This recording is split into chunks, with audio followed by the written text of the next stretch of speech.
first, our top story. In one of his major decisions as president-elect, Donald Trump has named Steve Bannon as his chief strategist and senior counselor. Bannon was a Navy SEAL, a Goldman Sachs investment banker, and most recently, the former executive chairman of Breitbart News, a notoriously right-wing website. The site has been called racist, misogynistic, and anti-Semitic. It is a fear of many Democrats and Republicans that this decision will enable Trump to follow through on the controversial promises he made throughout his campaign, including deporting all illegal immigrants and overturning Roe v. Wade. Bannon has been praised by former Ku Klux Klan leader David Duke, who famously endorsed Trump as president. Duke told CNN in an interview that Bannon will be basically creating the ideological aspects of where we're going, and ideology ultimately is the most important aspect of any government.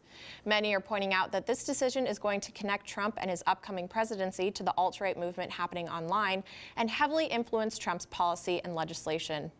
Sean, what do you think of such a controversial choice for one of Trump's most important decisions to date? Well, it was definitely surprising that he went with Bannon. There were a lot of other candidates that were considered, but based off of the other names that have been thrown out of potential cabinet members, it wasn't super surprising that somebody like Bannon was chosen. I agree. But there's a lot going on in the U.S. and the world outside of the election, and for that, we go to news correspondent Moses Small. Thanks, Sean and Claire. Let's look at the developing stories this morning. Though Donald Trump appeared on the CBS show 60 Minutes and talked about his plans on abortion, marriage rights, and foreign policy. In an interview with Leslie Stahl, he rolled back at his claims on immigration, saying that he wants to deport 2 to 3 million undocumented immigrants instead of his previous 11. He also surprised some with a slightly softened position on Obamacare, as seen here.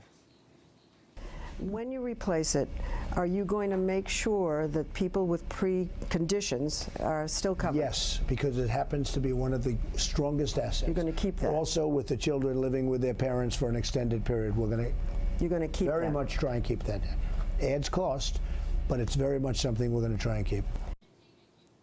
Moving into the presidency, Donald Trump seems to be adapting his stances to be a closer fit to the mainstream.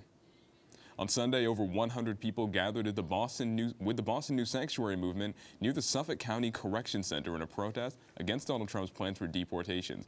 According to protest leaders, 200 or more undocumented immigrants are held in detention there for small crimes. Protesters held signs and chanted near the facility. In a couple instances, inmates even held signs back, prompting officials to move the protest. The events were all peaceful and drew support from some members of the Suffolk community. Gwen Ifill, an award-winning broadcast journalist, passed away yesterday at age 61. She worked as a reporter at multiple news outlets like PBS, NBC, and the New York Times. Ifill also moderated debates, including the one between Hillary Clinton and Bernie Sanders earlier this year. Most recently, she was a host of the PBS NewsHour.